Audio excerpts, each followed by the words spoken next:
સેવા સમર્પણની ભાવના સાથે ઇન્દ્રપ્રસ્થ ફાઉન્ડેશન દ્વારા હાલ અત્યારે ઉત્તરાયણના પર્વને લઈને બાળકોને ચીક્કીની સાથે જ પતંગોનું વિતરણ કરવામાં આવ્યું છે.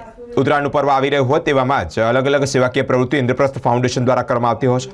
સ્લમ વિસ્તારમાં સાથે જ જે બાળકો છે તેઓને પતંગ, દોરી, ચીક્કી અને અનેક ખાદ્ય વસ્તુનું વિતરણ કરવામાં આવ્યું છે. સેવા સમર્પણ સદભાવનાના વિચાર સાથે કાર્યરત ઇન્દ્રપ્રસ્થ ફાઉન્ડેશન દ્વારા બાળકોને પતંગ, ચીક્કી અને પીપુડીનું વિતરણ કરવામાં આવ્યું છે. ગરીબ બાળકો પણ આનંદથી તહેવાર ઉજવી શકે તેવા આશયથી જ પતંગ, દોરી, પીપુડી અને ચીક્કીનું વિતરણ કરવામાં આવ્યું છે. જે આનંદ લેવામાં નથી મળતો તે જ આનંદ કોઈક વ્યક્તિને, જરૂરિયાત વ્યક્તિને એ વસ્તુ પૂરી પાડવામાં મળે છે. દેશમાં અનેક તહેવારો ઉજવાય છે, દિવાળી, હોળી, ધૂળેટી, પરંતુ બાળકોનો તહેવાર એ મકર સંક્રાંતિ.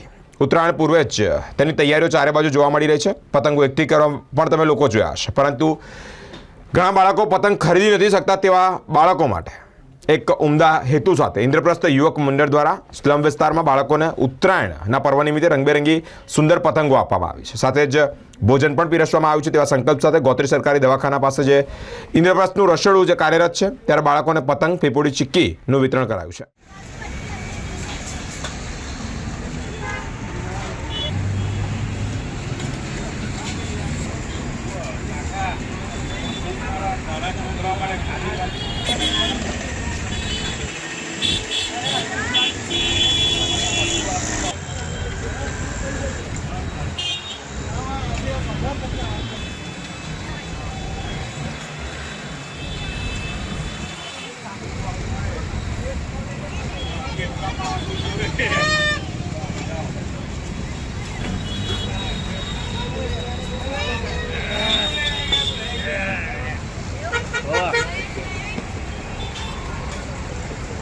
એમને એમાં હાલત થઈ